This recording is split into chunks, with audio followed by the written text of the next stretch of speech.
Excuse-moi.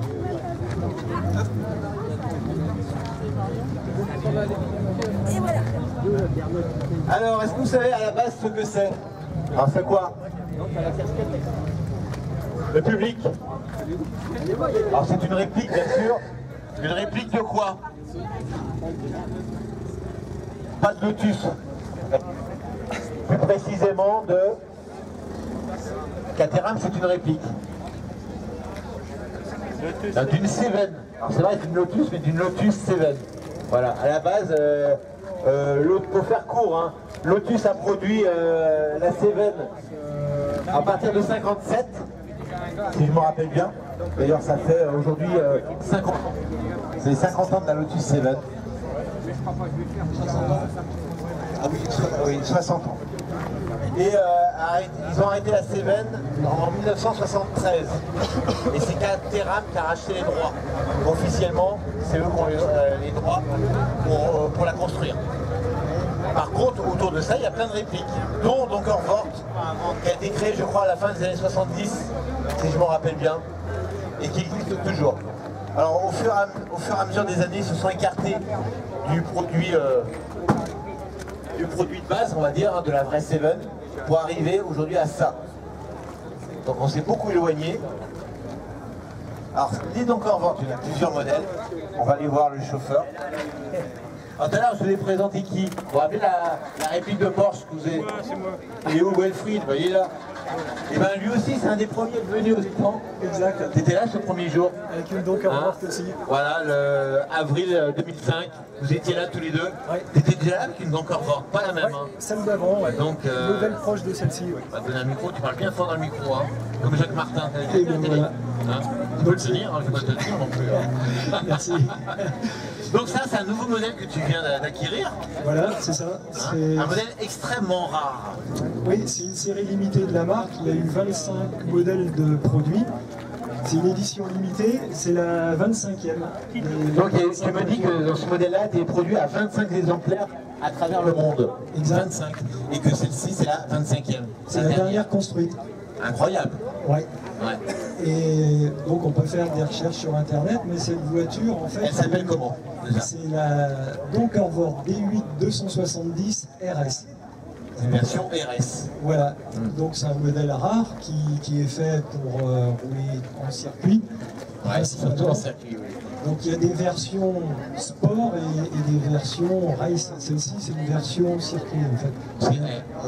C'est une voiture de course. C'est déguisé en voiture de route, mais c'est une voiture de course. Voilà, il y a un siège corbeau, dernier 6 points, des balances de frein, pédalier à course courte, c'est incroyable, incroyable comme voiture. Il y a pas mal d'options au niveau des suspensions, pour autobloquant, c'est une bonne porte Warner avec une première longue. Vas-y, continue, vas-y. Alors cette voiture, oui, je crois que c'est 2005-2006, elle avait le record du Nürburgring. Sur le Nürburgring, elle avait le record dans sa catégorie? Bah, c'était le record du circuit, hein. D'accord. Toute catégorie. Hein.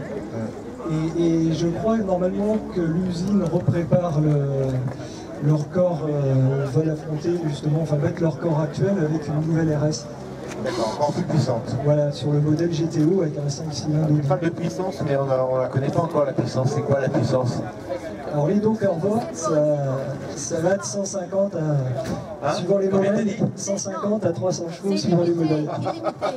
Voilà. Je pense que c'est plus près de 300 que de 150. Alors il faut expliquer quand même que 300 chevaux, mais dans une voiture qui pèse combien? 630 kg. Vous imaginez 300 chevaux dans 630 kg. Vous voyez le rapport poids-puissance? Non? Ça vous parle ou pas? Il faut être très prudent en deuxième et en troisième. On arrive dans les rapports poids-puissance de soldats des Ferrari. Ah oui, bah on patine à 140 hein, si on manque d'adhérence à la réaccélération. À 140, ça patine encore? Ah oui, oui, oui. C'est les Cobras qui faisaient ça à l'époque. Oui. Hein, les Cobras, la fameuse Cobra. Là j'ai plusieurs jeux de roues et je monte du semi-slick R888. Du semi-slick, ouais. Ce sont des pneus lisses, rainurés, qui sont autorisés sur la route et qui sont permettent tendres. de gagner, voilà, très tendres. Très tendres, qui permettent de gagner en adhérence. Ouais. Alors, le moteur, On n'a pas parlé du moteur. C'est un moteur depuis quelques années chez Corvor, c'est un moteur Audi. Oui, c'est ça. Des 6 cylindres. Alors non, 4 cylindres. Celui-là c'est le 4 cylindres parce qu'on est proche de la 4 cylindres en fait, du d'origine. Ouais. Maintenant ils sont passés aux 5 cylindres Audi. Ouais, c'est 5 cylindres, je confondais. Donc là c'est un 4 cylindres. Là c'est encore le 4 cylindres. Audi turbo 20 soupapes. 20 soupapes, ça dégage. Avec une préparation en collaboration avec Bosch et Audi Porsche. D'accord. La voiture, elle est en quoi? Polystère, aluminium?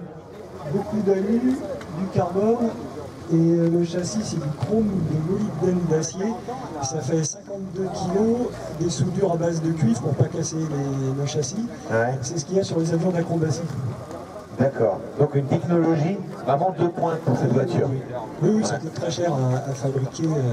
Quand la voiture est sortie à l'époque, ça coûtait quoi? Un bras, 2 bras, une jambe, 4 jambes, 4 bras? Ça commençait à 105 000 hors taxe. Ah ouais. Et je crois que cette voiture-là, en 2008, approchait les 130 000. 130 000 En 2008, ouais. en 2008. Donc elle a un peu baissé en occasion. Ah, ça a repris de la valeur puisque l'usine m'a renvoyé un courrier pour savoir si j'étais pas vendeur de la voiture. Ah ouais? Ils avaient de la demande, ouais. Ils avaient de la demande et comme il n'y avait que 25 exemplaires, et Oui, d'ailleurs qu'il n'y en reste plus que 24 d'ailleurs. Oui, il y a une idée des prix. Oui, en France d'ailleurs. Ouais. Il n'en reste plus que 24 au monde. Ouais. Donc quand on cherche une, c'est passion. Voilà. Et il faut avoir des pépettes. Moi j'étais client de l'usine, ce qui fait qu'ils m'ont envoyé un mail un jour en me disant on rentre une voiture, elle n'est pas encore arrivée. C'était un Allemand qui vivait en Espagne. Ouais. Et ils m'ont dit la voiture arrivera en fin de semaine. Et moi le vendredi j'étais à l'usine. Ah oui, elle n'a pas été mise t'as à pris vendre. ta brosse à dents, t'as filé à l'usine. Voilà. Ouais. Et c'était cette voiture-là. C'était celle-là, oui. Ouais. Donc il y avait un petit peu de travaux à voir, parce que Il y avait des travaux à voir quand même. oui, le précédent propriétaire, on avait bien profité, il avait raison. Ouais. Et puis, donc j'ai négocié avec l'usine, et puis voilà, on est tombé d'accord. Donc on a rentré la voiture en France, il a fallu 9 mois pour passer l'UTAC, les examens français. 9 mois. Pour pouvoir la faire Le circuler. lycée du DAC, c'est le service d'homologation. Et c'est très long. Voilà. C'est très long pour faire homologuer. Et là, elle est homologuée. Ah oui. Tu peux rouler normalement sur la route. Voilà. D'accord. Elle est vraiment impressionnante. Hein. Quand tu la regardes comme ça, de face, hein, c'est sûr que Dark Vador, s'il avait une voiture, ce serait celle-là. Mais Comment vous la trouvez, le public? Une voiture incroyable que vous n'allez jamais voir de votre vie après. Hein. C'est assez incroyable de voir ça ici. Ce sont des monstres qui ont le droit de rouler sur la route, mais vraiment, ce sont des voitures de course là, qui sont déguisées pour la route. Alors on a la face avant, explique-moi, tiens, viens, parce que moi je connais rien en voiture. Moi. On va les combiner ressort amortisseur avec une réserve de gaz, c'est ça qu'on voit. Là, c'est des amortisseurs à gaz. Parce que tout est réglable comme une voiture de course. On peut régler tout. La chasse, les carrossages. Ouais. Sur les amortisseurs, on règle les compressions, les détentes, les moteurs de caisse. Ah oui, Ouais, de la suspension. ouais. En dur, en sport, au cool. Dans l'habitacle, après, il y a une balance de frein. On peut répartir le freinage sur l'avant ou l'arrière. L'habitacle, on a 2 sièges différents. Oui, parce que comme elle est équipée circuit, il y a un siège corbeau en fait.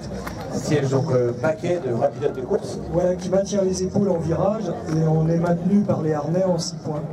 6 points, un harnais 6 points. Parce que là je les ai retournés, moi j'ai fait mettre en doublon une ceinture normale. Parce que Normal. les harnais ça peut être pénible. Ouais, à la longue, on va les harnais. Donc 6 Voilà. points, vous voyez. Et un siège normal, on va dire normal entre guillemets, à droite pour le passager. D'accord.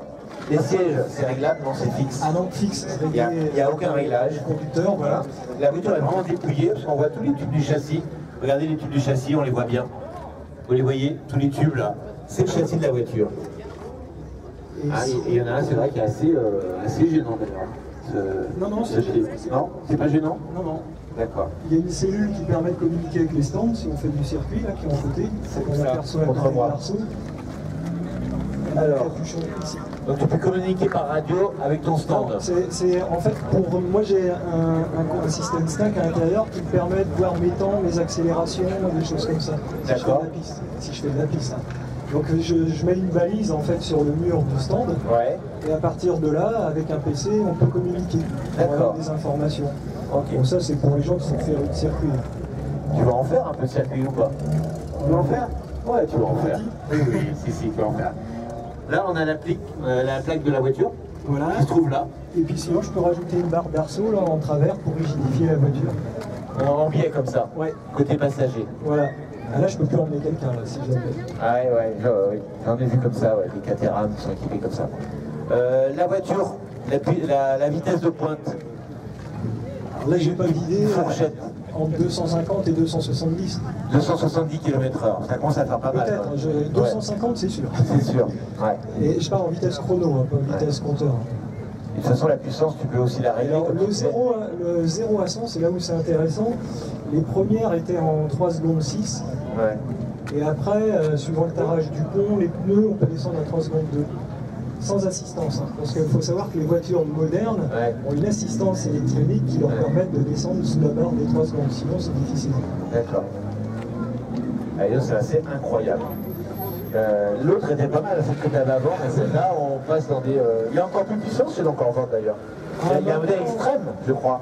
Bah, ça, c'était le modèle extrême. Et depuis maintenant, il y a la nouvelle RS en 5 cylindres, et là, le 0 à 200, c'est 7 secondes 6. 0 à 200, 7 secondes 6. 0 à 100, 2 secondes 6, ou je crois à peu près. Et ça va encore descendre. Ça va encore descendre, c'est assez incroyable. Comme quoi, la puissance compte, mais la voiture, il faut qu'elle soit légère. Une voiture légère, voilà, c'est la maniabilité d'une voiture, il faut qu'elle soit légère. Hein, une voiture lourde, il faut beaucoup de chevaux pour l'entraîner. Ça ne coûte pas. Pardon. Non, vas-y. Il faut être très prudent avec des voitures comme ça, parce que la réaccélération, à 140, on peut patiner. Ouais. C'est ce qui est dangereux, donc en fait, il faut s'assurer que les roues soient droites, que la voiture soit alignée. Ouais. Avant d'accélérer. Voilà. Si la voiture est en travers. Pas de saloperie sur la route, parce que sinon la voiture peut décrocher. Un peu de gasoil, par exemple. Oui, ou même du sable, des graviers. D'accord. Donc ça demande, enfin, faut pas prendre la route pour une piste, faut quand même être vigilant. Ouais. Après, c'est une voiture qui est très sûre, très fiable, qui répond très bien. Il faut savoir que ça décélère de 100 à 0 en 2 secondes 4. Ah ouais. C'était d'ailleurs un record. D'accord. Tu as quoi comme frein dessus? Donc tu as des freins bien sûr ventilés, percés, c'est des freins Tarox. Ouais. Après, j'en sais pas plus. J'en sais pas plus. Bon. Ce sont des freins Tarox, monsieur. Mais comme la voiture est légère, en fait, elle est très performante en freinage. Ouais. Ah oui, je pense. Ils ont gagné les 24 heures de Dubaï, en fait, avec une voiture où ils n'ont pas retouché les freins pendant 24 heures. Ah ouais, d'origine donc. Oui. Là, c'est super. Franchement, elle est impressionnante. Comment vous la trouvez, le public, cette voiture? Elle est assez incroyable. Vous n'êtes pas prêt d'en revoir. Je vous assure, vous n'êtes pas prêt d'en revoir. C'est 25 exemplaires. Finalement, ici, on présente des voitures souvent qui sont exceptionnelles. Et c'est le cas aujourd'hui. On a une voiture vraiment exceptionnelle aujourd'hui. Vous pouvez l'applaudir. Bravo à lui. Il y a des belles voitures aussi depuis longtemps. C'est vrai, c'est ce que je disais, il y a des belles voitures. Et il y a qu'aux étangs qu'on les voit. Bravo, bravo à toi. Merci. Et t'as un ami fidèle depuis longtemps. Le moteur, je pense pas qu'on voit. Non, parce que c'est très long. On voit rien en fait. Hein, c'est monter les écopes, c'est très compliqué. Je sais qu'il aime pas parce que c'est très compliqué à. Voilà. Mais elle a un look superbe. Et les jantes orange, elles sont superbes. Ah ouais, orange, c'est superbe. Avec le noir, vraiment superbe. Très très belle auto. Merci à toi. Avec plaisir.